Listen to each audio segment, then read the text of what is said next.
Hello, everyone. My name is Yifang, and we're starting a brand new podcast called Watching Silent Films. And I have my co-host with me. Her name is Lily. Hello, Lily. Hi, Yifan. How are you? Not too bad. Thank you very much again for volunteering your free time to go on this merry venture, because it's such a... in pop culture, silent film's such a obscure little thing. And, I wasn't really even sure I was going to get anybody interested remotely to discuss it. And so I'll ask this question, and I'll answer it first, and then give you some time to think about how to answer it. But okay. I'll ask of myself as well. Why did I decide to start a silent film podcast? Well, good question.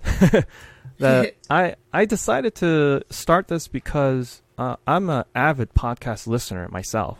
I mean, I love to listen to podcasts, especially about movies, which is one of my just biggest hobbies, is watching movies, watching critiques of movies and reviews of movies, and apparently reading books of movies. And so as I was sort of browsing the podcast landscape, and I'm not going to name them, but there's a handful of movie podcasts out there that focuses in on sort of the older movies, the movies of the early era, especially silent films. And there's probably a handful of them. There's not a lot of them, and I've listened to them, and they're excellent, and they're really good. And I like listening to them, and I think I, at this point, listen to all of them.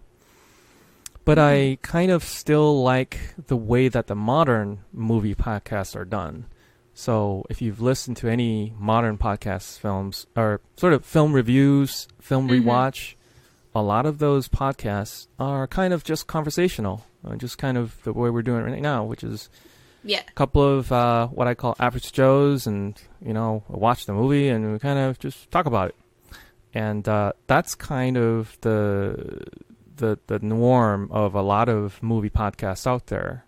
But such a format doesn't really exist for the early films or the silent films. So I thought we might as well combine both. And I wanted to search for that podcast. I was like, surely somebody has done this already. I mean, the podcast isn't brand new, but it's also like, it's matured enough. Somebody has got to have done this already. And as I looked around, I was like, wow, that's amazing. Nobody's really done it yet. So I thought, what the heck?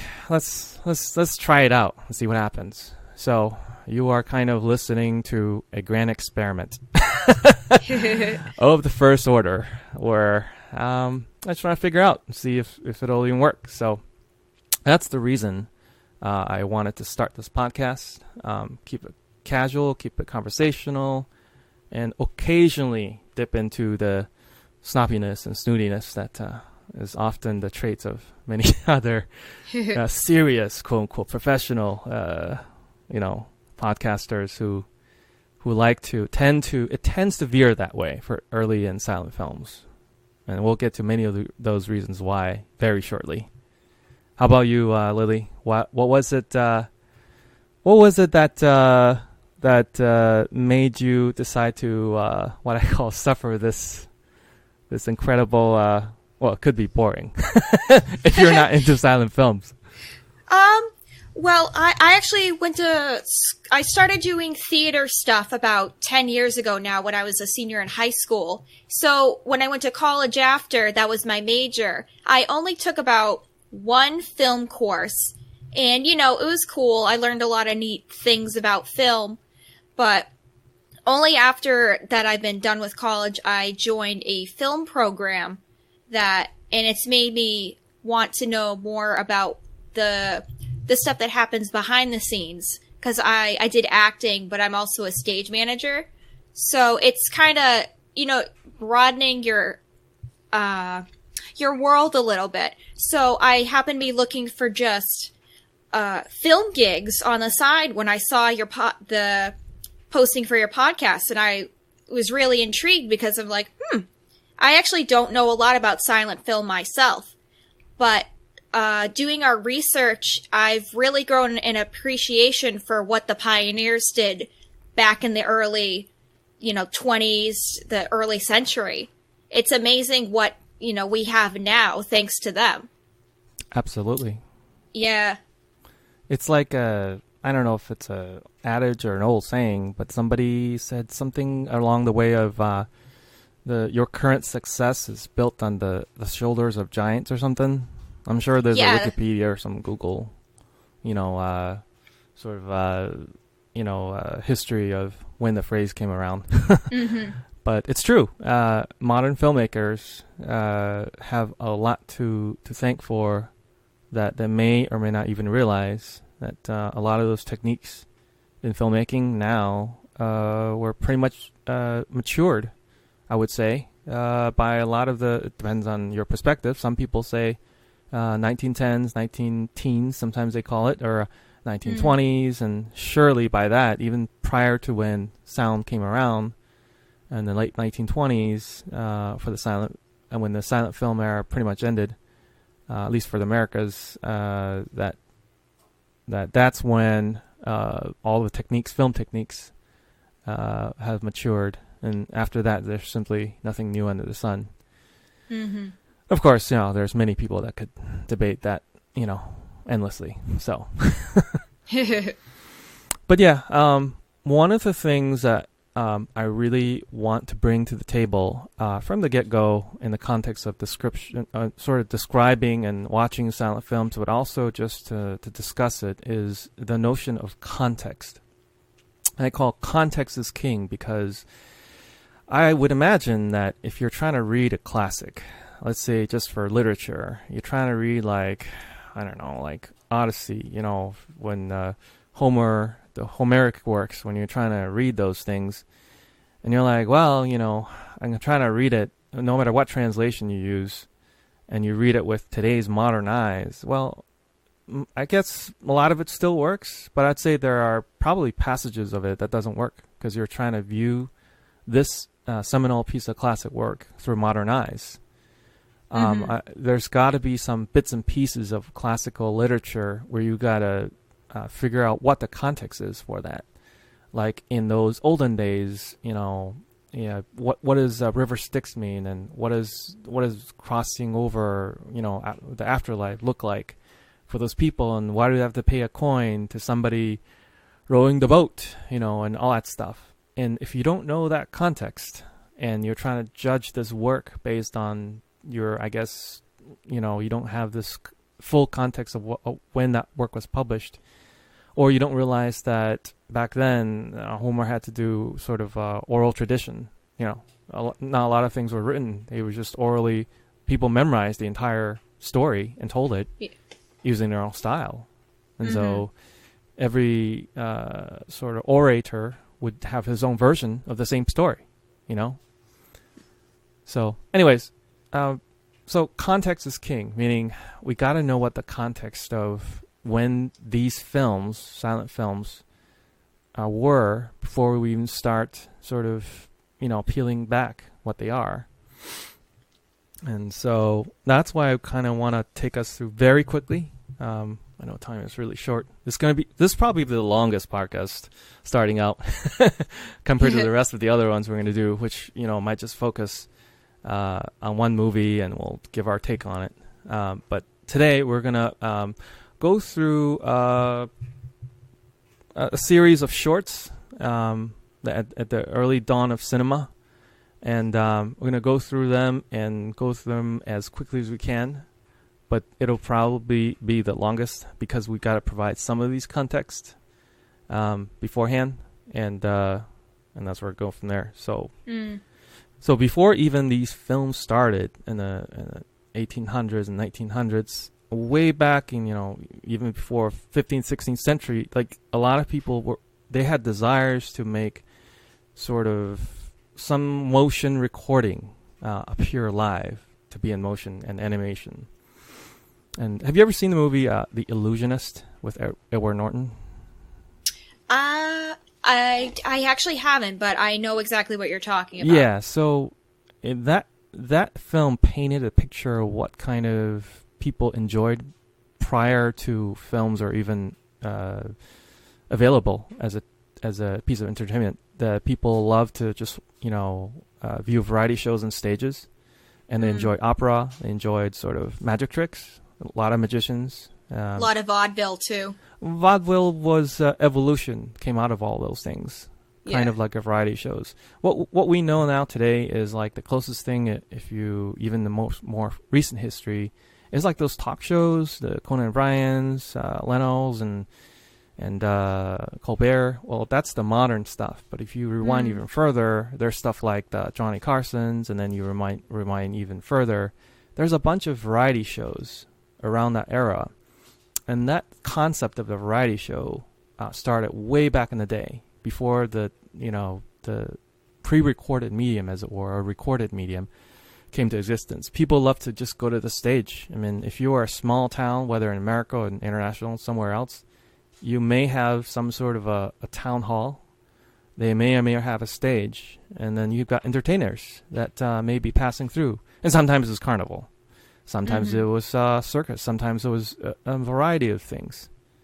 And they would go up there and perform for people, and it could be a variety of shows. Some people are singing, some is opera, some is performing magic, and that's kind of the lifestyle that people used to have prior to even films were around. And in the context of all of that sort of live theater, having some of that theater background, I don't know if you took some of the history of theater, but I'm sure, yeah. So like back then, the history of theater is so like there's so much to it, and there's so much to it. It's crazy. Yeah, and there's so many different types of theater, but all of those types of theaters comes down to one thing, which is essentially, while people lived in agrarian societies and worked at farms or whatnot, their lives haven't industrialized due to technology yet.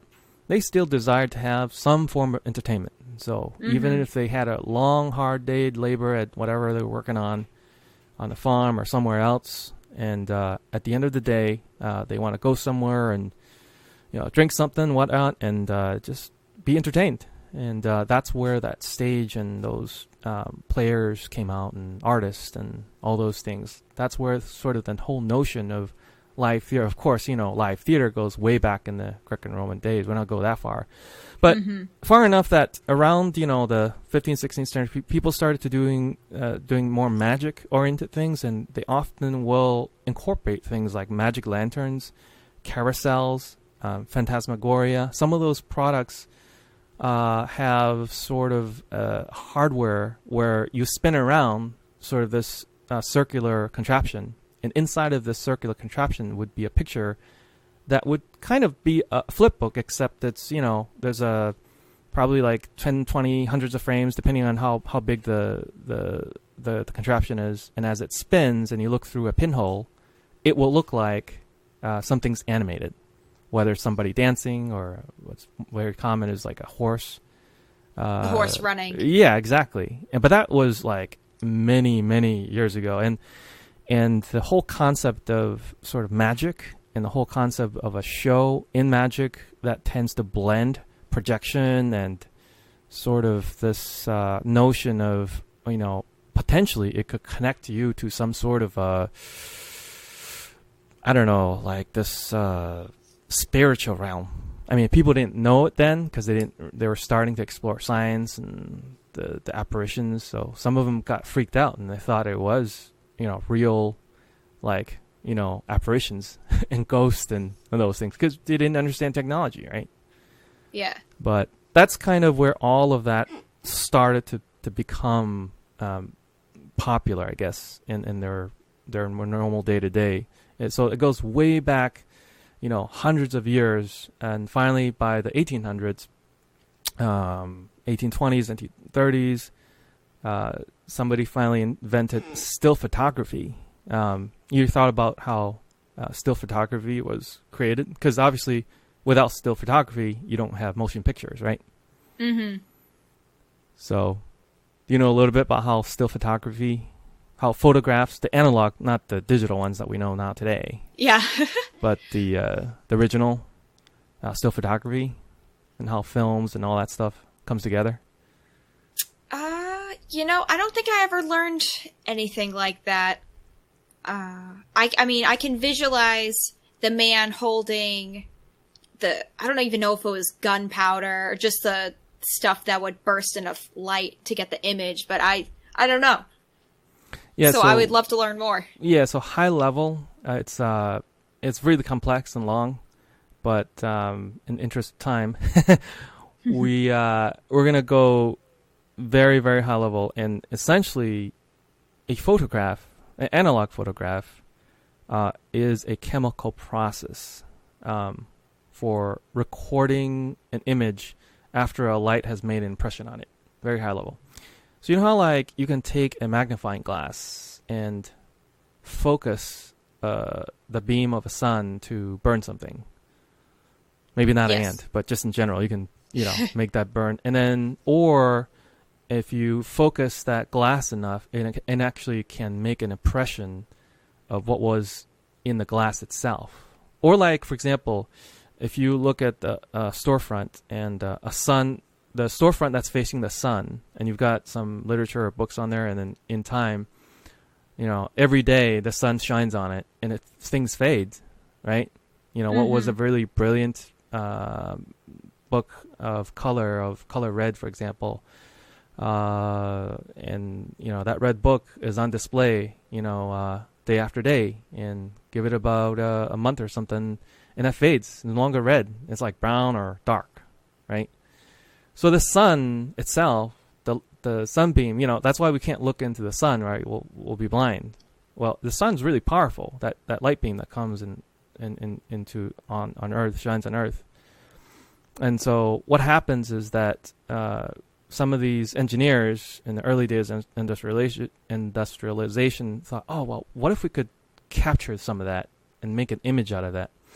So essentially, it's a chemical process. There's a bunch of chemicals. In early days, they used silver, which might be more important later on as we start talking about nitrate. But so a piece of film, and that would be behind a camera lens with a pinhole, and as they're focused on the image ahead, it focuses in.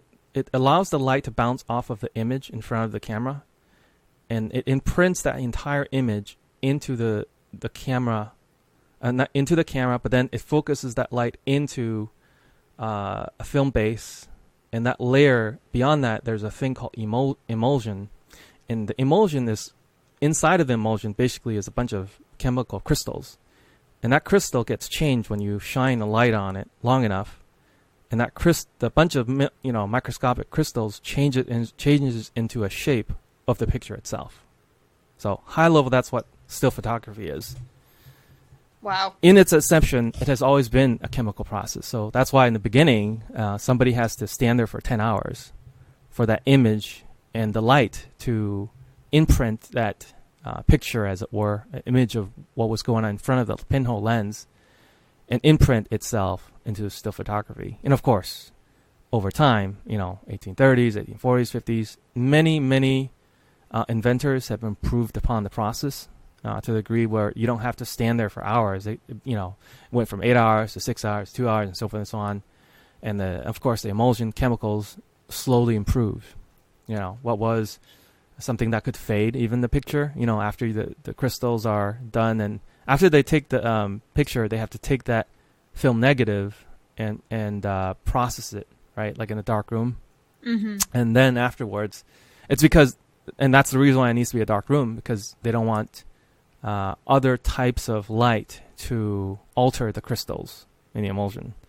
So it has to go into a bath, and once it goes to a bath of chemicals, after it's done, it gets spit back out into sort of a piece of paper, and that's where you get your pictures when you process your pictures from the film prints.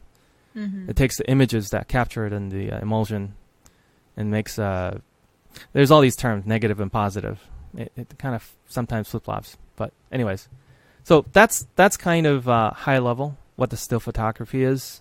And in time, there's a pair of brothers, Lumiere brothers, in the late 1800s, 1890s, they started to like, wow, let's keep improving on this and make motion pictures out of it. And there's probably many other experimenters before that, but it was them that really demonstrated that technology could work. And after their demonstration in 1895 and I think Paris, that's where Georges Méliès and Alice Guy Blanchet and probably many others, it kind of became sort of the demonstration heard around the world instead of a shot heard around the world, as it were. So it's that's after that point, it was when people started to realize that this technology could work with motion pictures, instead of just still photography. And with regard to still photography, by then, the 1800s and early 1900s, the actual tech has matured quite a bit. And by the early 1910s, 20s, color actually has already was possible with still photography. That's why sometimes you could see those World War I color photography, because it did exist. It was expensive and it was crazy, and it was a complicated process chemically, but it still could be done. It was only when it got cheaper in the 30s and 40s that color film, both the still and the motion photography, started to deliver color film after that time. That's why when it became cheap, it became viable for both consumers and professionals and everyone in between. So that's skipping a lot of history, but high level, that's kind of the techniques of how the technology was brought on board for the rest of the people there. Does that kind of make sense, or is that still kind of complicated? Yeah, I was so fascinated by what you were telling me. I couldn't say anything else. It was just like, wow.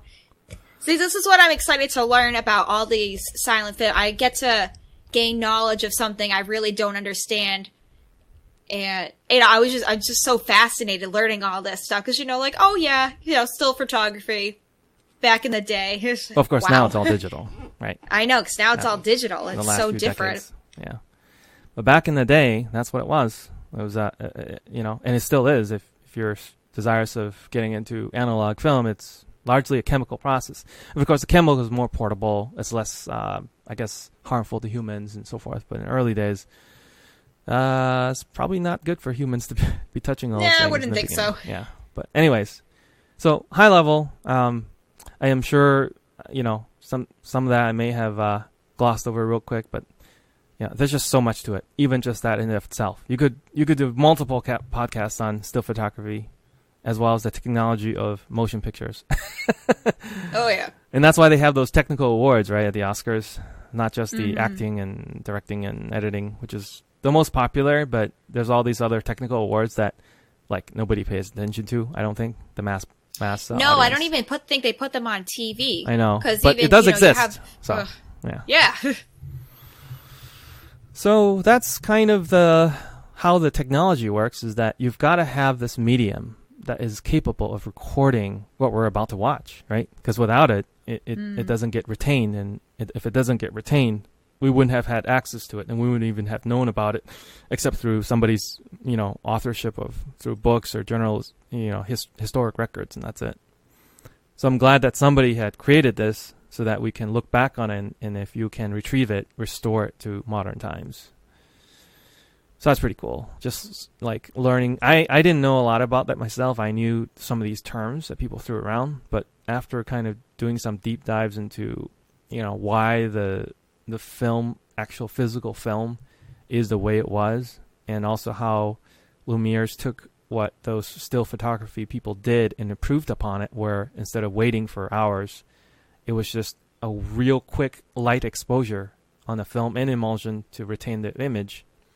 And, at, 10 something frames a second, or it varies, in the beginning. But ultimately, it was just, it's amazing that those late 1800s and early 1900s, or just many, many things happen, like Wright Brothers, the airplane, flight, and electricity, telephone, all those things all took place roughly the same time.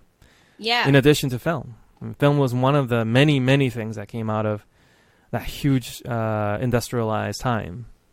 And so I think that's the context. I think that's why I wanted to go back a little and kind of paint that picture of the context in a time where it was before cell phones, before even photography that we know of today, even before practical color, before digital projection, before DVDs, before any of those things. I think you have to put yourself in those contexts and times, and even people themselves. Without people, they came from just, again, agrarian society. They started to move into towns and cities, worked in factories, had a normal, that was kind of the era of becoming more of the 9 to 5. Before that, nobody had a 9 to 5. It was work as much as you want, or just don't work at all, and kind of. Or you were a farmer. Yeah. Well, that's work, but also you grew your own food. You did your own living, and if you didn't, you just starve.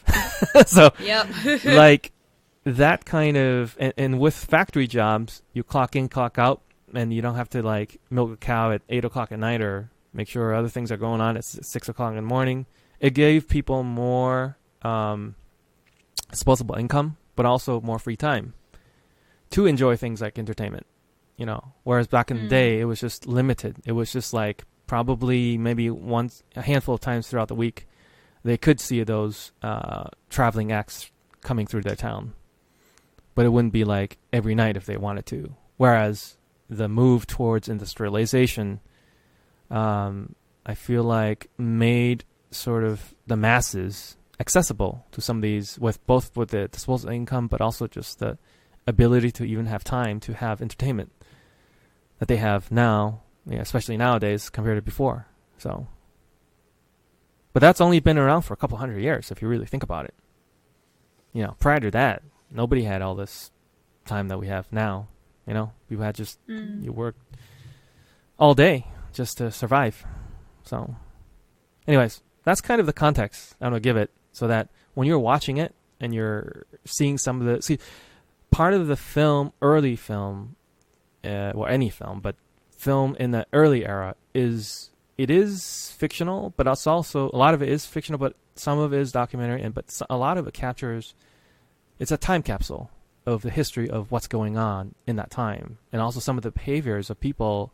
While some of it is a little bit dramatized, it's just the way people are, and I think recognizing some of that context helps tremendously on how to watch some of these movies, right? Because without some of the context, like we'll get to later on, like about trains, like if you don't know anything about locomotives, that great train robbery will kind of be a question mark. We don't know what's going on half the time, without proper context.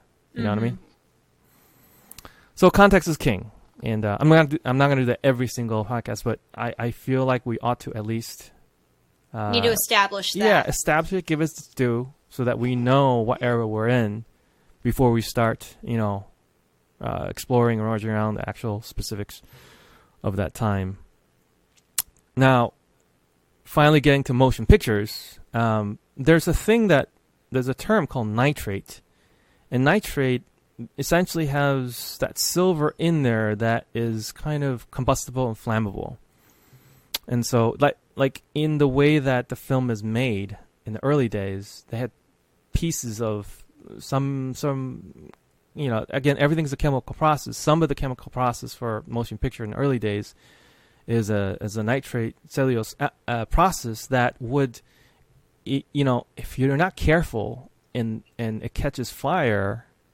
And because, when they run it through, projection or record, it gets into hot equipment. And when that equipment gets too hot, it will light the film negative on fire. And when it does, you can actually, the fire will continue to burn even underwater.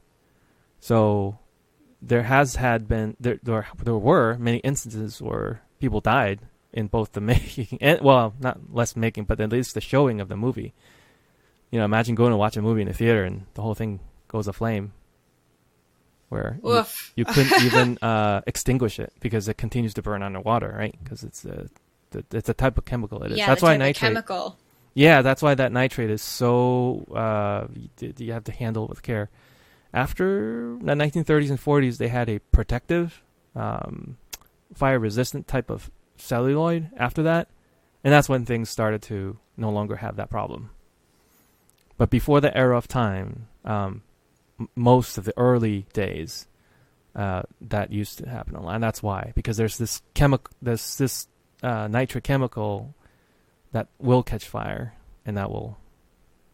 Now it's interesting because nitrate has a special property, especially if you have a movie with glass, or like a champagne glass, or a bottle, or windows. It'll sparkle in the film negative like no other types of film. It's pretty unique.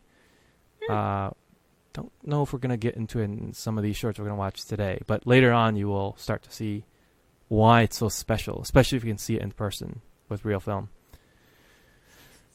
So I think that's enough context to go on. And this is before World War One, before World War Two. There's a bunch of wars. Smash American War, there's a few wars around, but nowhere as near as big as that.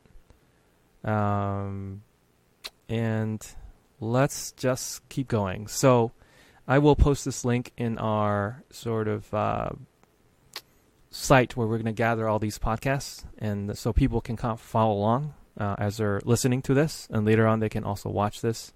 So thanks to the author of that series of articles that talks about, I think he was doing 1 movie per year, and he's tracking it year by year. So within a 30-year range, he posted about 30 pieces of film per each year, so that you can actually see the progress of films all the way from the late 1800s all the way to 1910s or something like that. So it's a pretty cool site. And that was a great link. Yeah, just I forgot seeing the guy's everything. name, but that's okay. You can read the link yourself in the post. That'll tell people at the end. But yeah, so that thank that person who created that. So let's keep going here. Off the top of all those shorts that you've seen, do you have any like first impressions of any of those, or do you have feelings about it? Like, is it just confusing? Do you have any high level things before we get into each of them one by one? So I guess, I don't know, I just started with the Santa Claus one from 1898, and yeah, it's by G.A. Smith out of England. Yeah. What did I write?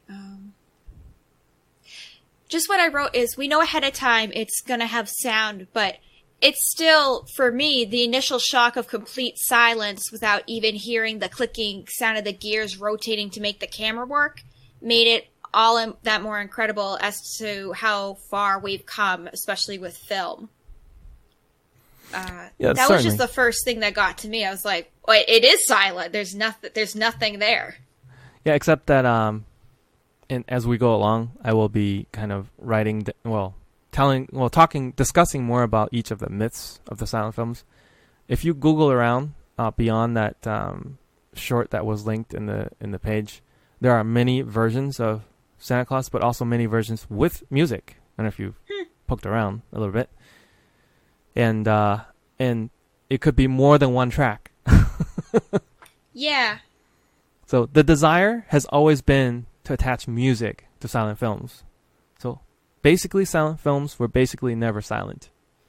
Mm-hmm. And the reason why is because when silent films came out and they sent it across the country, for example, like, LA or New York, maybe Boston, or even small towns, Midwest somewhere, each of them in the local theater usually has some sort of a piano/organ accompaniment or live orchestra, however they do it, or a quartet or whatever it is. It's up to the theater owners to provide the music. And so you could have one single Santa Claus movie, but hundreds of different types of sound and music to it. Does that make sense? Yes. So the desire for sound has always been there. I don't think it's been, in terms of entertainment, has never been the artist's intention to be completely silent. Do you remember, what's his name? Mel Brooks? He did a movie called Silent Movies or something like that. Think so. Yeah, I love Mel Brooks. Yeah. So he did end up making a film called, I think, Silent Film or Silent Movies, where he pokes fun at it. Where for large stretches of it, it was like silent, which is sounds like a shtick. yeah, it's the shtick, but it's also like not quite true because back in the day they didn't do that. It was just almost every silent film had music and or sound effects that, like, if somebody if there was a Western and somebody would have sort of things in their repertoire of things to make sound effects, to make the horse, shoe clap together, clap, clap, clap, like that. Yeah. Yeah, sort of like that Monty Python skit, which was making fun of that early era, by the way. But anyway, so, silent films weren't truly silent. Almost all the time they had sound effects, music, narration sometimes, people narrating the story itself as the film was going on, and sort of some sort of musical live accompaniment. Anyway, go on. I don't know. I just had notes on that. It said it was the first use of the parallel action as Santa appears superimposed on the right side of the screen. And I mean, it was just correlating with what you said. And just my note, most early features, American filmmakers opted not to use sound, where countries like Great Britain and France chose to incorporate lighthearted music, but it's exactly what you said. Different places around the country would use their own accompaniments to kind of give it their own flavor. So that was just the only thing I had left. So this site will link to mostly the YouTube for easy access, so we can view it. Now, the problem, of course, is that music usually has copyright to it. And so that's why a huge chunk of silent films on YouTube is literally silent. Yeah. Which is like the opposite of what it normally is. You know what I mean?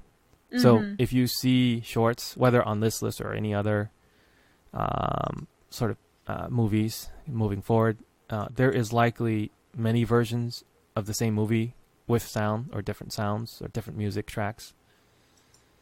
So just FYI. So so what I had with this was, the reason why this is on list and the reason why it's interesting is because, again, it was part of that sort of era of time when people like to have magic acts or variety shows on the stage. Part of it is vaudeville potentially, but some of the acts would be magicians. Some of it would be singing. Some of it could be juggling or dancing or whatever it is. And often than not, at the very tail end, they would bring out the movie, and then it would be a short movie, and it would wrap up the night, and then see you later, good night. That's pretty much it. So it would be short movies like this, where nobody had ever seen movies before, and so to them, this is incredible. I mean, imagine a time when there wasn't any movies, and all of a sudden you start seeing this thing that you couldn't even comprehend what it was. So that's why these works are so seminal. And the reason why this particular work by G.A. Smith in England was popular is because it was one of the first ones. It's hard in this era of time to say the first. And in general, history, it's hard to say the first, because history is written by the conquerors or wherever that goes. But history is it's written in a perspective, right? But in real life, usually it's very complex. It's a hodgepodge of things happening at the same time. You know what I mean? Yeah. And so, like, when you say first, maybe he was first, or maybe somebody else did it a year before him. We don't know, because 90% of the film is lost. The silent films, rather, not modern films. So 90% of the 1910s, 1920s, and prior are gone. So we're left a very, very small sliver of silent films to view. And as we're viewing them, it's like they're pretty amazing. And we often, especially film history, but also historic books and books like that, part of their writing process is to make them be part of the normal educational institution's curriculum, so that they can purchase the books indefinitely, essentially. Once you're a part of a curriculum, they have to use your book, right? Mm-hmm. So part of that is like, that's why they like to make those, high claims of, this is the first. Maybe. Yeah, so I know. Every time we say first, it's very hard to say first in general with regard to history. Not just silent film history, but history in general. But especially film history, where first is really hard to say. But what's unique about this particular film is that in this short, by the way, simply for people who haven't seen it of interest, it would be kind of like it's a typical Santa Claus story. Kids wishing for something, and Santa brings them what they wish for. Essentially, very high level. It's a very short movie. But what was interesting about this is the person that made it, G.A. Smith. He himself was a magician, traveling act, like you were saying before, and he is claim to fame, I guess. I don't know if it's a thing that he would probably like to remember as he belonged to this paranormal society. I don't know if it originated in England or elsewhere, that tend to, as part of his magical acts, he liked to lead people to think that it was like paranormal. This is freaky stuff, like this is not magic, but rather this is real. There's a apparition, and there was a ghost. So he belonged to some. At least it's been associated with it. That's the rumor, anyways. So we don't know the truth, but that's what he's well known for, or with his ties to that. And as it related to film, he did this project with superimposition, and how he did that was he would record the sort of so he would film the kids on the bed and then sort of a blank slate on the right, like the kids on our left on the bed, and then the right portion of the screen would be where the Santa it would be. So he would record that first, and then he would take the same film that he just made and projected it on a wall, and then took another recording of Santa going down the chimney and all that stuff, and projected again over that piece of film, so that two projectors were projected on the same screen, and then he would use another film camera to record that.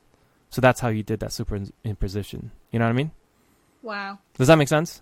Yeah. No, I understood that. Yeah. So that was pretty cool. So that's kind of his big claim, is that he used that technique, and maybe on stage, and he was like, "Oh, this is a ghost! Watch out!" No, and he's like, "Oh, no!" Yeah, freak out because they didn't know about any of those things. So if you were somebody like that in those times, maybe you were. I liken this to kind of virtual reality. You know about that a little bit or no? Yes, I know.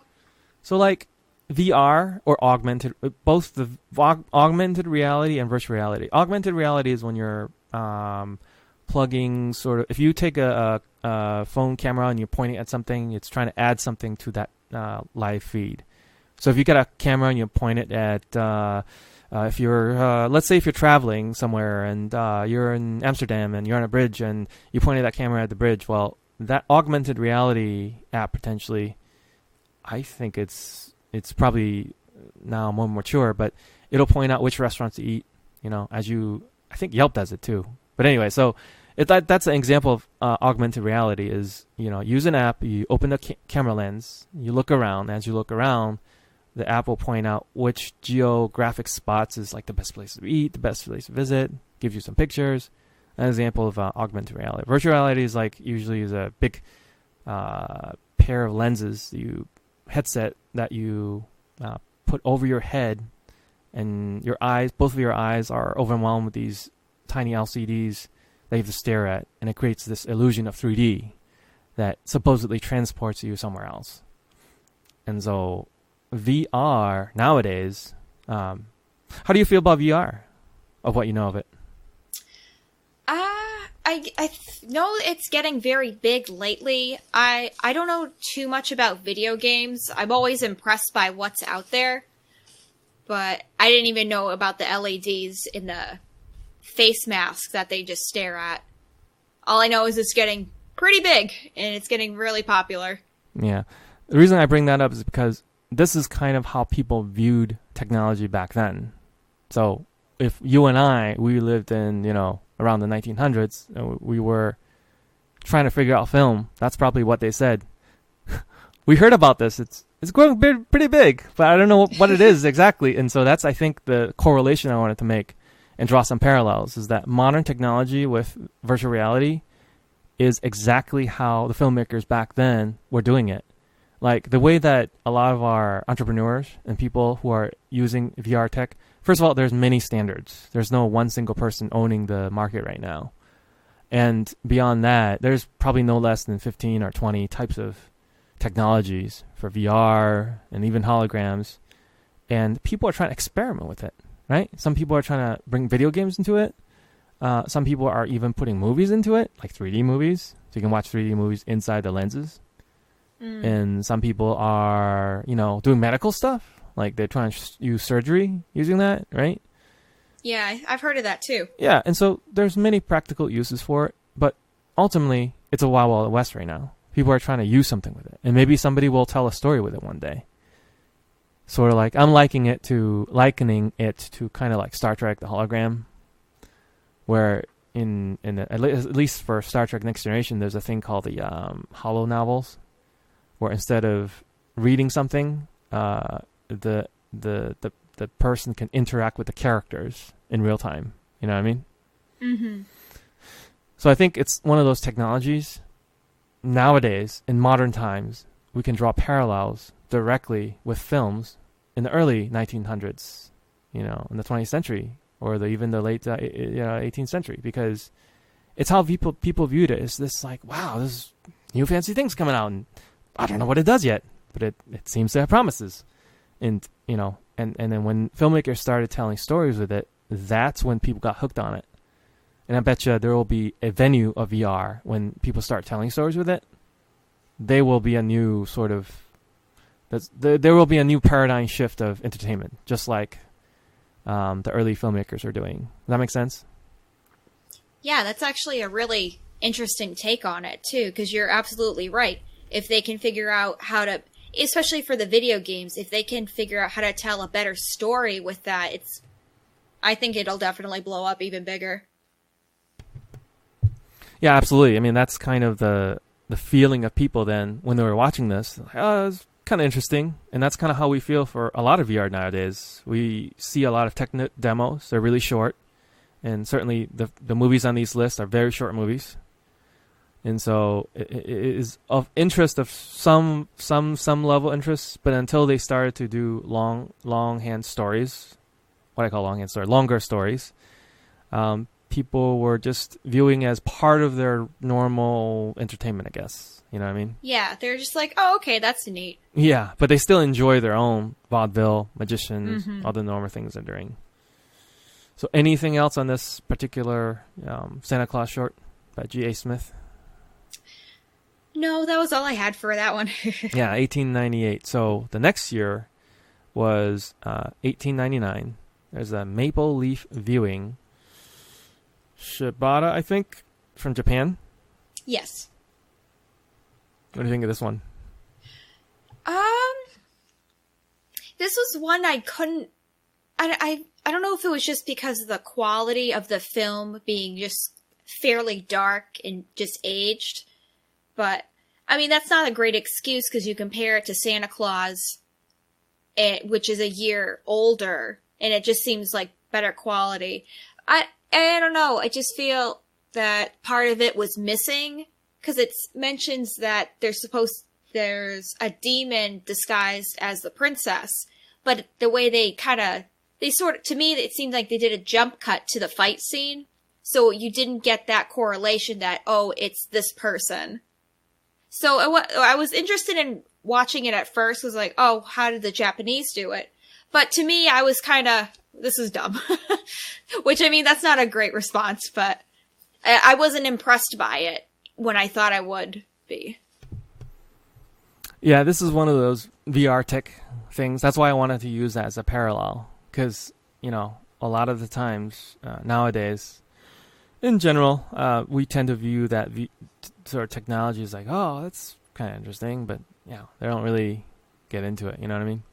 Mm-hmm. But it's so until those things mature, we won't really know what to do with it. And it was just probably the same thing back then as a viewer. If you were a viewer and you saw that, you didn't have any context. If you're viewing that outside of Japan, you probably wouldn't have any context at all. And so when you don't have any context, you're just like, it is what it is. Mm-hmm. Which is the same then, people then, and as you do now. But the reason why that particular work is interesting for that year and around that time is because that was one of those things blurred back then. Like there was no arbiter of genres back then. There wasn't anybody saying, "Oh, this is documentary and this is fiction," or this should be that, or this is that. Nobody drew lines like that. You know what I mean? Right. So the reason why that particular work is significant is because it was. This is in Japan, again, we just talked about theater history.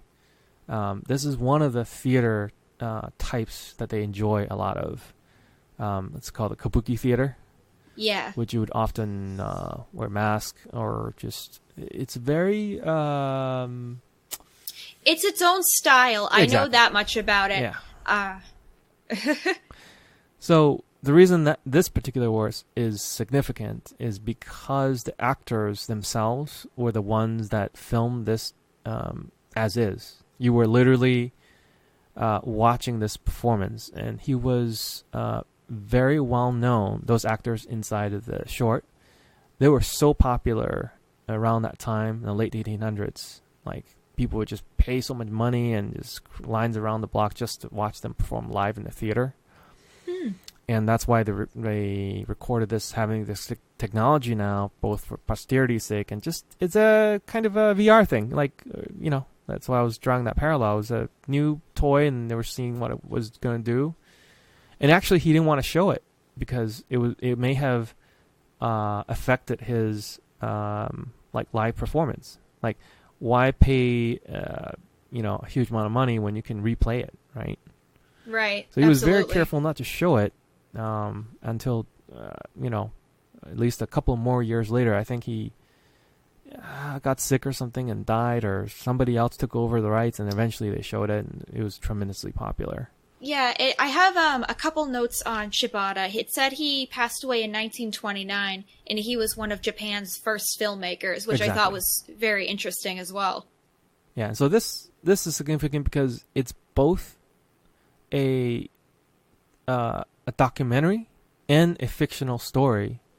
Like, it's fiction because it's a kabuki theater style, and it's telling a story of this princess and how these demons, they transform, and there's a lot of symbology, and you have to kind of know a lot of Eastern culture. I'm not Japanese myself, but I know that in Japan, this is very significant. Mm-hmm. These sort of archetypical stories and what they represent. So the story itself is classical, and if you were Japanese around that time frame, you'd probably know what they are. I don't even know if modern Japanese people would know what it is. Maybe they do. I don't know. I have no idea. But it seems to be a very popular type of entertainment back then that they recorded. And even though it was super short, the fact that it was recorded was preserved. So the significance is that it was both almost like a documentary of what was happening, but it was also the story of the kabuki theater itself. That was interesting. Mm-hmm. That's the significance of this particular short. It's probably why it will often pop up in various film history references and books. Yeah. Sometimes that's what they all end up being, is that it's significant for reasons that may not be apparent upon first viewing, right? But it may have more historic significance because of what it actually represents, right? So. Mm-hmm. Anything else about that one before we move on?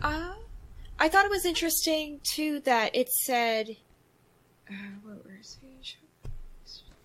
Oh, he had worked for the Lumiere company, as you mentioned the Lumieres from before. So I didn't get too much information about that per se, but I was intrigued that he had, he did some scenes for them, for Momijigari specifically. Yeah, they certainly were. I mean, they were the ones that made it available, that motion picture. And when they did that demo in 1895, that really sealed the deal. That was kind of like I said, kind of the film demonstration, around the world. First shot of, like, the first sort of, wave of they were demonstrating what the potential for this medium could be. And I think it was simply of just a train arriving at a station. Yeah, correct me if I'm wrong, but I think it was something like that. And, people like George Méliès saw it, and obviously these guys too, they worked together on it more and gained more experience and brought it back to their own country. Probably other countries as well were probably there. And it was surprisingly international even back then. So all of the many countries, from Chile to China to Middle East, some parts of just many, Europe, Americas, just many countries in the world seems to develop all of these film tech kind of concurrently. And sometimes they are not even aware of one another across the world. I realized that too as I was going through this, because everyone just happens to, unless technology was transferred secretly. It's like, oh, there's one from the Holland and one in Japan and one in America, and then Great Britain has it all within the same time. Someone was sharing secrets. Definitely. Yeah, and it's really hard to know because it's a lot of those histories are long lost, right? Yeah. They're still even around. But it's just so fascinating that everybody seems to have concurrently at the same time to evolve rapidly. So that was very interesting, as we can cover more and more. Yeah, and it's great to realize too that a lot of these people, we're all thinking the same. They realized, hey, this is a great medium. We should definitely do something with it. They could have blown it off until it got really big, but I don't know. That's a part of the whole appreciation thing. They realized the potential of it.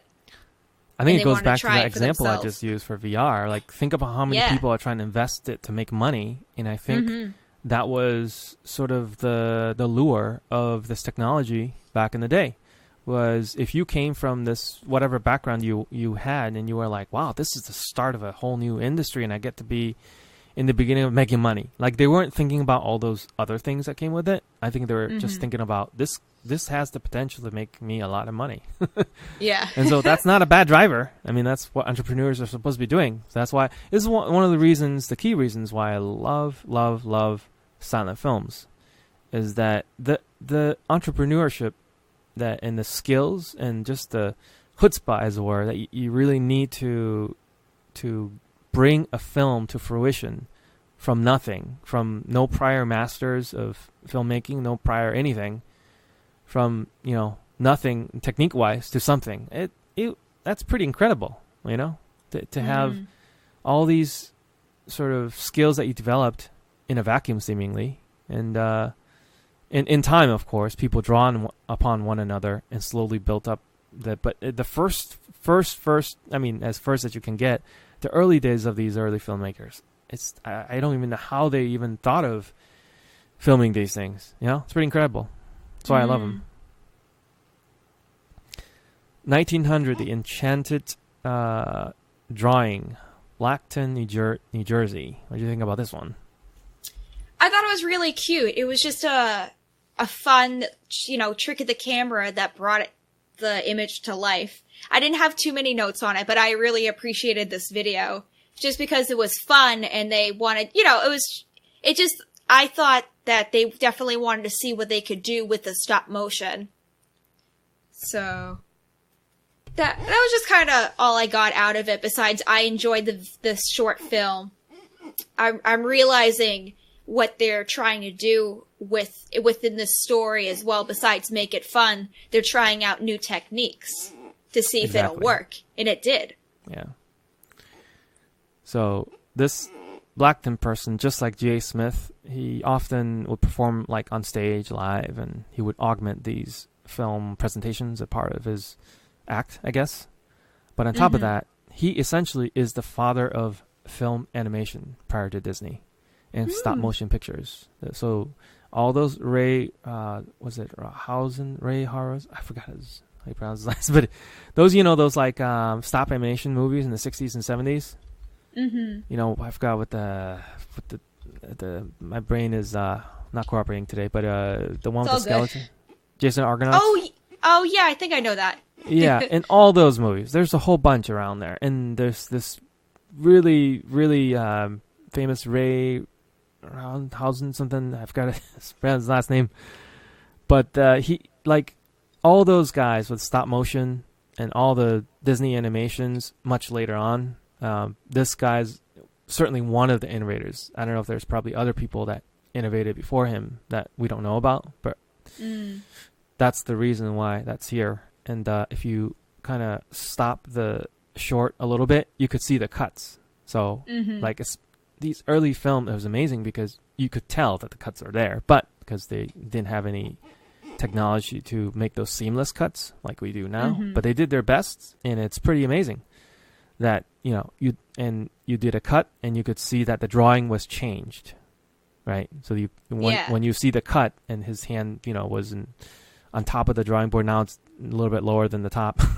You could see the eyes just rolled and changed, and it was a cute little short, and it's amazing to see the interaction between the live sort of artists creating this thing that came to life, a little bit Frankensteinish, So. Yeah. But yeah, he's if you kind of Google his name, and a lot of his other things are also on YouTube, and it's pretty incredible what he gets to do both around that time and later on with regard to animation. So that's a significant contribution. Cool. I'm definitely gonna have to check him out because I loved it. I'd love to learn more about him. Yeah, and as you can see the theme now, every year there's something that is historic about it. It may not be entertaining in of itself, the actual short, but it represents the whole thing. Like, it represents more than just the short that you're seeing. Does that make sense? Mm-hmm.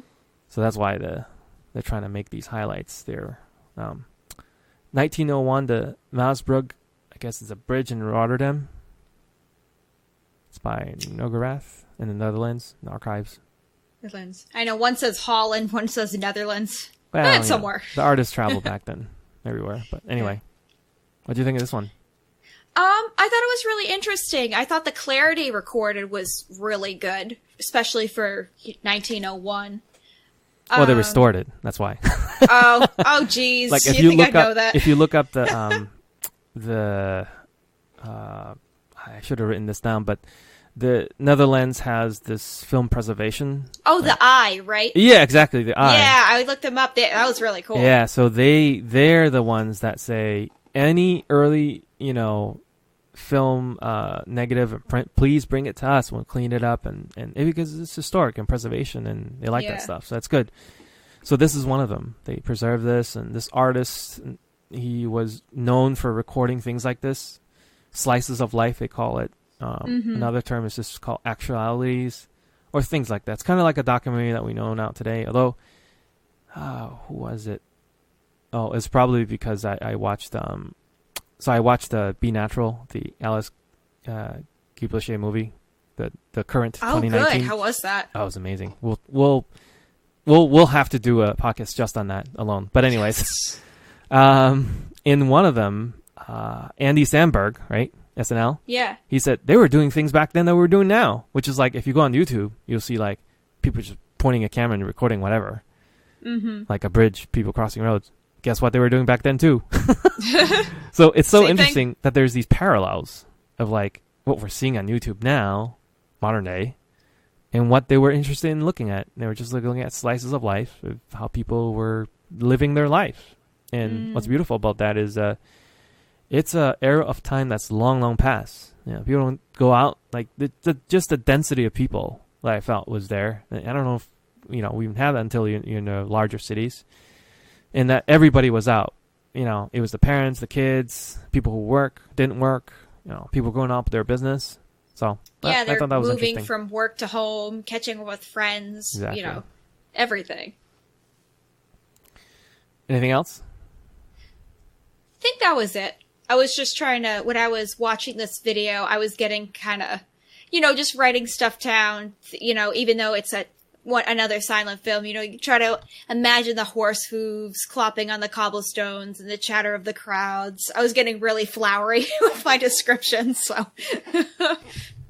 But you kind of have to at the same time. You have to make up your own imagination for what it was like. What were these people talking about? Right. So I think that's the beauty of silent films, is that there are things that our imagination fills in that you don't get otherwise with the more modern films, especially the newer films, that they kind of do the imagination for you. Mm-hmm. You don't need to think, because I will think for you. Don't worry about the story.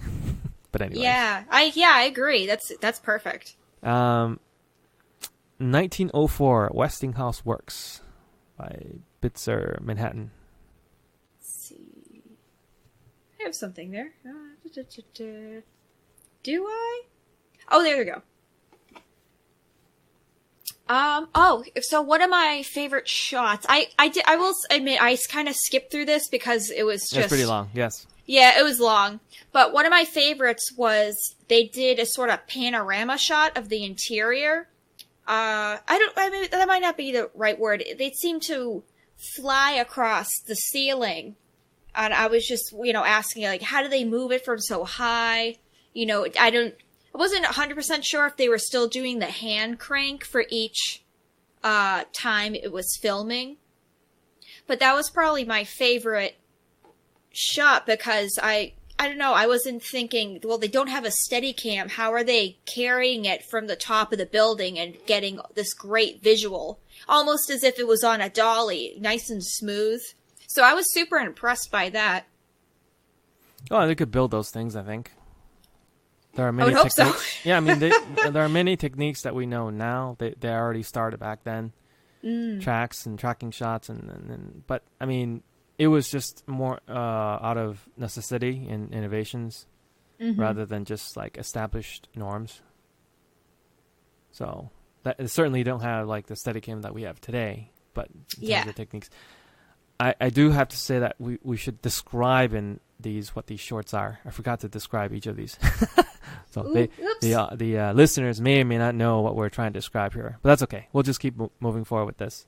So this particular 1904 Westinghouse Works essentially is kind of like a documentary looking what the manufacturing of this Westinghouse company was doing in Manhattan in the 1900s. So it showed shots of workers doing things or people coming in and out of the rooms and just the various sort of normal, corporation business going on. Now, what fascinated me was my former life spent all of my 20s in manufacturing. So I'm not a super expert, but I know a little bit about it. And I did some looking up of what this Westinghouse was. Westinghouse is still around. So if you know like Westinghouse products, sometimes they make TVs, sometimes Google around. They have a variety of products that they sell in modern days, and it's the same corporation. And that's why I think they spent so much money recording that. It's more for just preservation, historic, and they had the money and the means to do it. So it makes sense that it would be so long and there's so much footage, because it wasn't super cheap back then. So you'd have to have some money to. Yeah, that makes sense. They're a big company. Yeah, and so part of it was just preservation of their corporation historic works. And actually, Westinghouse, it was the guy's last name who founded it. He wanted to be a competitor of Edison's, who at that time was tremendous. Obviously what he invented, what he was, what he did. So he was kind of like a competitor. He wanted to kind of, compete with Edison and all those things that they were doing, and you trace through the history, and it's so fascinating what what became of him. But anyways, that's who they are, and that's why this piece is significant. It's kind of like a corporate video almost in some ways. Yeah, it really is, because they're showing exactly what they did, the products they serve. You know, if you won't need a job, you go there. Exactly. Maybe. But what was interesting to me, being a little bit of an insider in manufacturing a little bit, is that safety didn't exist. Ocean only came out in the 1970s and after. So nobody had safety glasses, and there weren't any guardrails. And so there are many things where there was like molten hot whatever. People could have fallen and died, and probably have. In manufacturing, people often joke like the reason why there are these safety rules and goggles and rails and safety things because somebody probably died for it. That's why. So if it didn't exist, like they were so awfully close to any number of things. If you worked in that factory for like years and years on end, there could be a day where you're not paying attention, you trip. That's all it takes. You trip, you get in, you get smushed.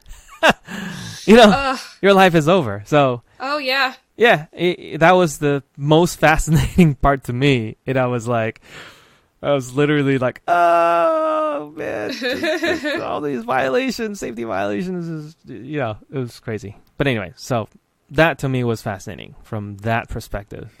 So it's good that they kept that because it's like, wow, we've come a long way for trying to protect people, compared to back in the old days. Well, people did give their lives for whatever it is what they were trying to do. So. Since we didn't really describe some of that, we'll just kind of go back a little bit. I know we described Maple Leaf Viewing as the Kabuki Theater. We described Santa Claus. Enchanted Drawing was a guy drawing a face.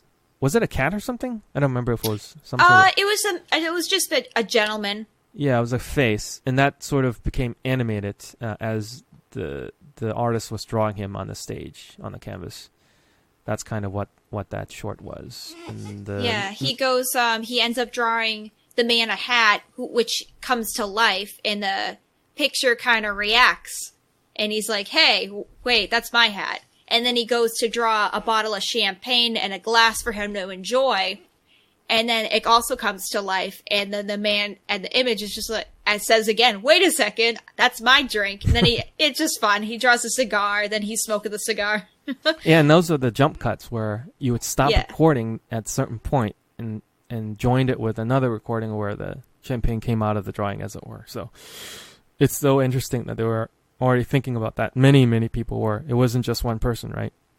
So it was interesting. The Maasbrug in Rotterdam was just... it was a shot over a bridge from one side of the bridge, looking across the whole bridge.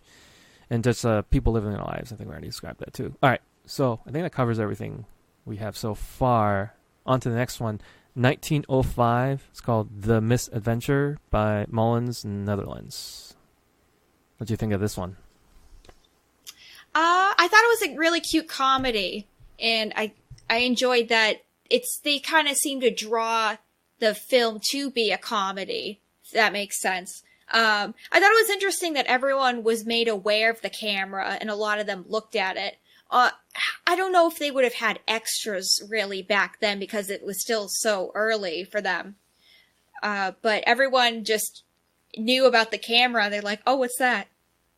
So, I like The Misadventure. It could definitely, being over 100 years old, I appreciated the movie and enjoyed it for what it was.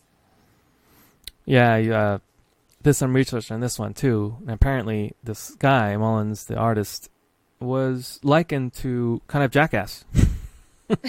Yeah, I think I did read that too. Exactly. Which I thought was great. Essentially, there wasn't this particular YouTube copy. And by the way, now that we're sort of on this topic, I'm trying to come up with these silent film myths as we go along and try to bust all these myths as we go along. So one of the silent film myths is that all of them is like one copy of a film. Like nowadays, if you watch like Avengers Endgame, which tells you the time we're recording this, it's 2019, but maybe people are listening to this years from now. At least hopefully they will be. And you watch the copy, like it doesn't, unless people had like a director's cut on DVD or whatever, it's usually the same cut, across the board. I think that just got released and is the same cut. So unless people alter it further, it'll be that same cut. So most movies, generally speaking, nowadays is a single cut. Unless there's some trouble production, right? And there may be different cuts floating around. But in general, it's like a single sort of copy floating around. So that's what most people are expecting or thinks of that when they're thinking about silent films. But the reality is, it's not. Because think about it. If you are making a movie in one country, you're trying to distribute it globally. Not only globally, but locally. So if you made a film in America and distribute it from your big town to small towns, they can actually cut the film. So sometimes you'd end up with hundreds of different cuts of a single movie. Yep. And sometimes internationally, they'll make more cuts too. And so you might end up with hundreds, if not thousands, of cuts of the same movie. Anyways, I bring that up because the title card's all in French. So I typed all the letters, or not French. Was it Dutch? It's got to be Dutch. I think it was Dutch. I think it was Dutch. I typed it into Google Translate.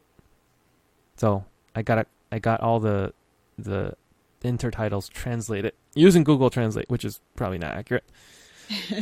But the first one, I think if you track through some of the research, the actual name is called The Misadventure of a French Gentleman Without Pants at the Zandvoort Beach. But the rest is the Google Translate, which is, if this particular gentleman is Mr. Van Damelan something, was napping his beach chair one afternoon. The tide came in, and he says, "Help, help, I'm drowning." And then it says, "End music." So just to describe for people who haven't seen it, is it's a short where, again, there's a guy there sitting in this, I guess, some sort of beach chair scenario. And it was a really nice beach chair. Yeah, and he was kind of a wicker did basket. He fall asleep or something? Or yeah. Yeah, I think he fell asleep reading the newspaper. Yeah, and then the tide came in, and of course he thought he was drowning, and he took off his pants, and and he safely got onto the shore, away from the waters. But then the police was like, "Hey, you can't. It was against the law." Well, still today, without public indecency. I guess. Yeah, it's still that way. It's probably less roundabout today compared to back then. But anyway, so the cops are chasing him, and he topples over various was it bikes or something, bicycles? Yeah, he runs somewhere. into some bikers. Yeah, and he gets a bunch of people chasing him. I think there was a scene where he was crossing the parade at the end, where there were real cops. I think that's what I read, and then that's when he got in trouble. He got arrested or something like that in real life. Yeah, he goes through an entire crowd. It's probably the whole town. Everyone is so excited to see what's going on. Everyone just chases him. Yeah. Yeah, and so he's probably done a few more works like this after this, but it was interesting to see this kind of a comedy / just a guy trying to tell a story. So that was kind of interesting. And that, like what I referenced earlier, somebody was saying that, well, they're doing all these things even like back then compared to now. Yeah. It's like, it's not just now they're doing like the Jackass type stuff. They're doing that back then, way back in the day. And probably even before that, right? We just didn't have recordings of it. Mm-hmm. So, anything else off of this one? I think that was it for me. 1906, The Story of Kelly Gang by Tate in Australia. It was the longest film at that time. 1 hour long. The original copy. That's the claim to fame of this particular what we now call short movie. Mm-hmm. I think there's only like half an hour left, but it's actually originally 1 hour long, but half of it is lost. What do you think of this one?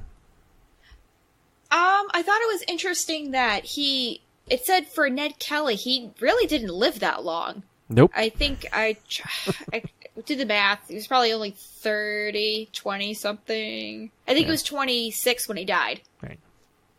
Not that really helps with silent film, but just with learning about the Kelly Gang, and I was like, what did he do? So I like the story so far. That's all I got. I'm sorry. Yeah, it's an interesting story. I mean, this particular it's probably ended up being 30 minutes or so, and it was a little bit disjointed, and it's because it's lost half the movie.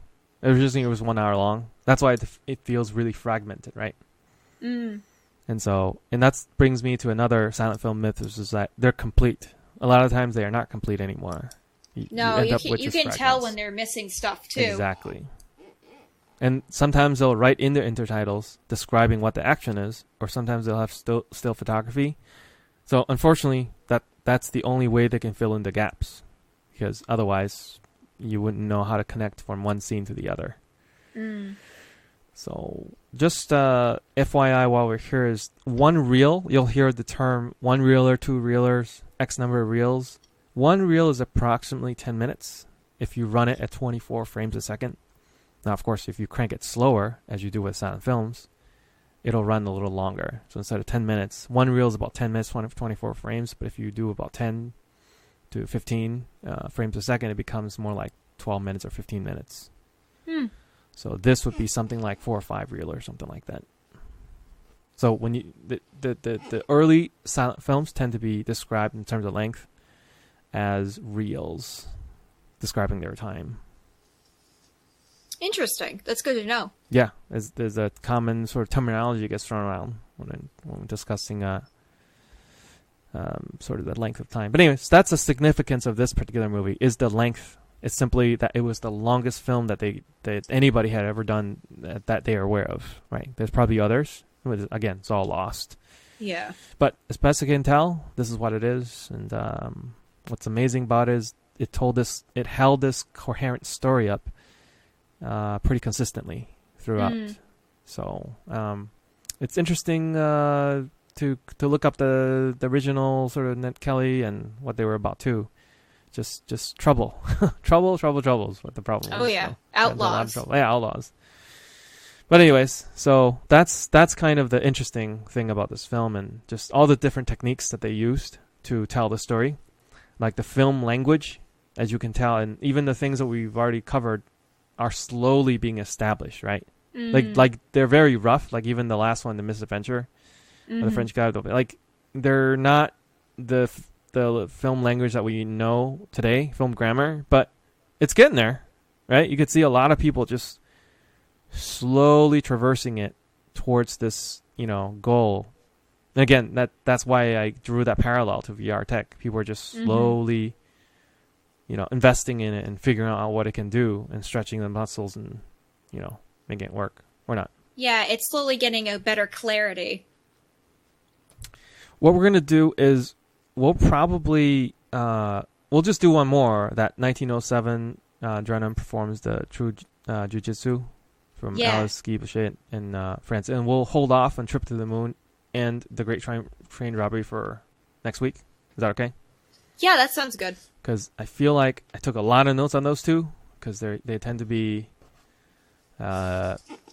most film historians love these two as first narrative film, but as you can see, I know there are other narrative films. First is very hard to say it is the first, but anyways, it seems to be a very popular point of reference for a lot of film historians. Yeah, because especially you don't know, like for me, I don't know anything about silent film, but I know about A Trip to the Moon. Right, exactly. It's very well known, and The Great Train Robbery. Just for me, it was a number 2. I knew of it, but I didn't know what it was about. Yeah. And just like all these other shorts, you can, if you are using the YouTube, you can look at different alternate. There's colorized versions, for example, for A Trip to the Moon, and also different scores to both of these works, and of course varying picture quality, of course, depending on the print they're using. But anyways, if you have that time for next week, you can check it out. See if you can distinguish between all these different prints. I finally got a copy of A Trip to the Moon, the Flickr Alley. They did a release recently from 2011, somewhere around there.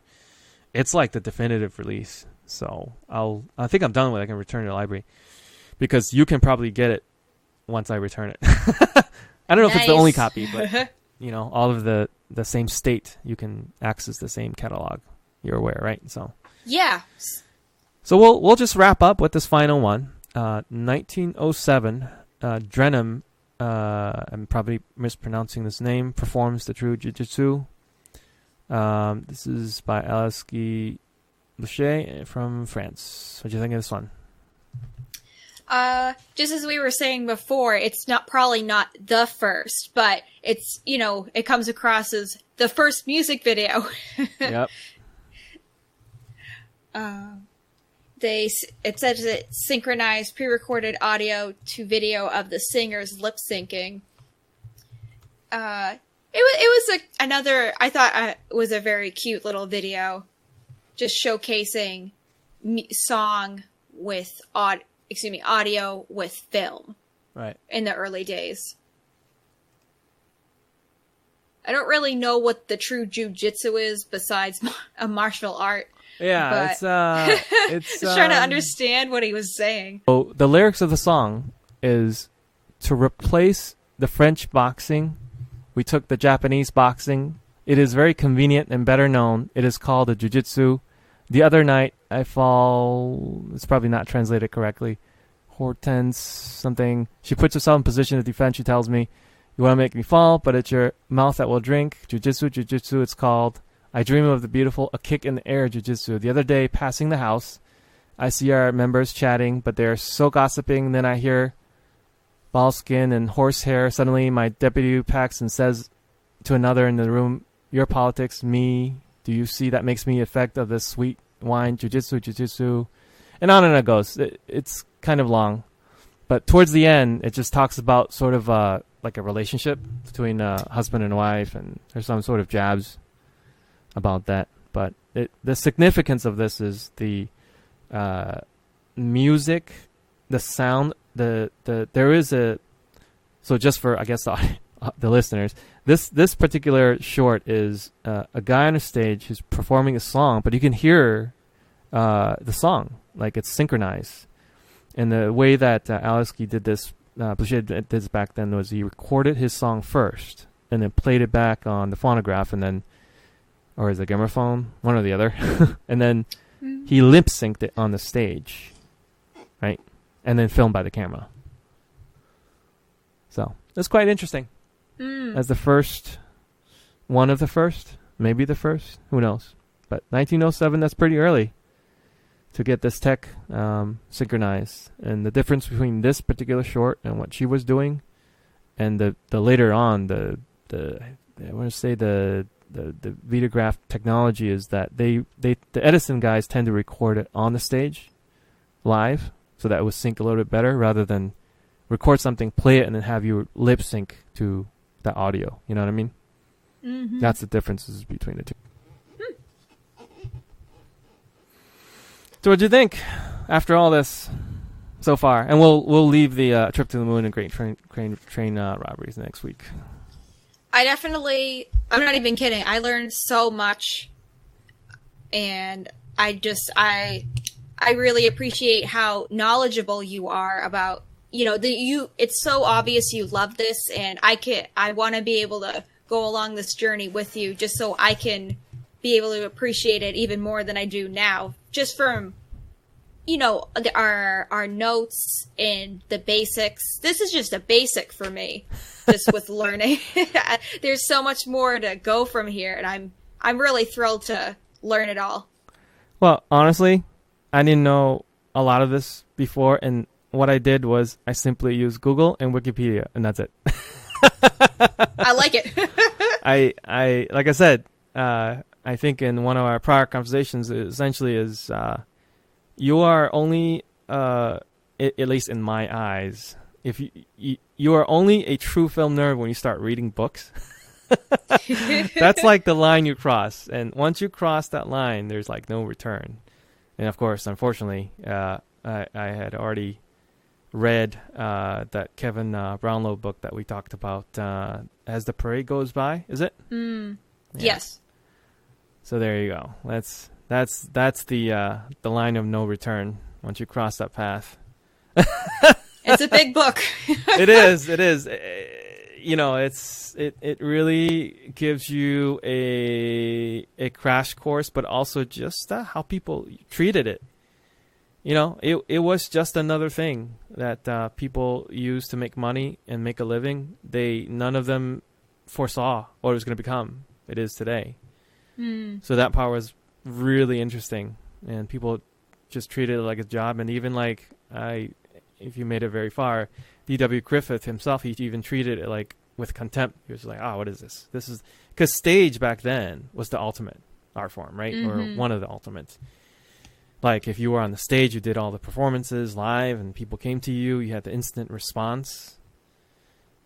And doing film was a lesser experience. It wasn't like it's not like the way it is today, which tends to be the other way around. Like if you were a part of movies, you did something else, you were more, I guess, revered compared to like stage, at least in some circles. You know what I mean?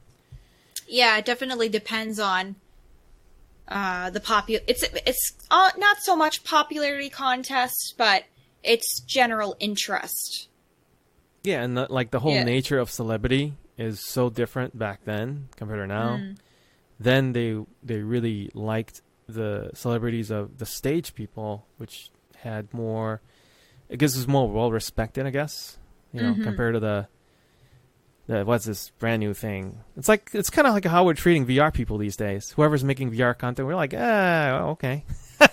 Yeah. We're like, yeah, you're making VR, right? Yeah, keep going, So that's why I love that parallel, is because how we are at the advent of this technology is how people were even back then. So anyway. All right. Do you have any other thoughts before we wrap up and conclude? I think I'm good until the next time. I'm looking forward to going over train robbery, not bank robbery, and a trip to the moon with you.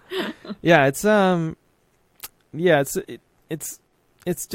so interesting to even dive in, even just looking at the context of the start of film, the dawn of cinema, I call it, because it's really the start of everything that we know today in the film industry and even the decades prior. It is so amazing that people are doing all these different things with movies in such a short span of time, and the way they experimented and learn different techniques. And so, yeah, I really enjoyed it when people just started experimenting and creating things that they had no idea what it was, or how significant it was historically. I don't think they knew of it in their days. Again, they're just treating it like a normal job. But anyways, that wraps up today's podcast for the dawn of cinema, as I like to call it. I don't know if we actually talked a lot about the dawn of cinema. We did provide a lot of context. And I think that's the key, is that if you have some of these contexts that you're watching these, it's going to make a lot of different things inside of the silent films click. So in the coming weeks, next week we're going to do Great Train Robbery and A Trip to the Moon, of course. But the weeks after, I think we're probably going to do some of the top 10s, or probably top 9 or 10s of the silent film era. And, not just early film, but from all eras of silent films. So we'll do a really quick top 10, and then after that, we'll see where we go. So some things to look forward to in the weeks to come. And first, I just want to say thank you very much, Lily, for your time and efforts and just all these different things and tolerating me. Of course.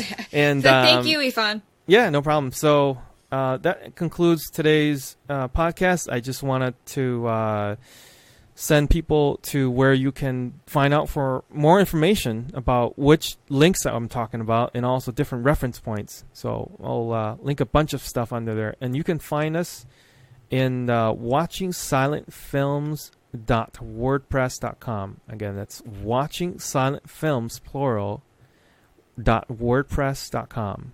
And underneath that, you should be able to see both our podcasts, or all of our podcasts, eventually, and also just the things that we're describing, like which ones we're watching and where they're available, and also various different links that describe sort of the significance of all these films.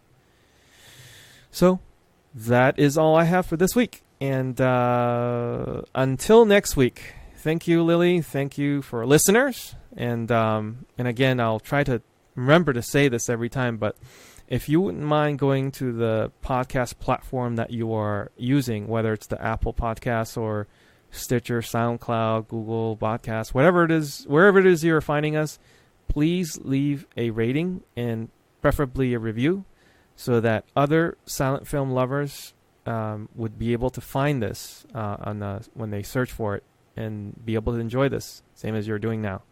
So thank you, listeners, and thank you, Lily, and we'll see you again next time.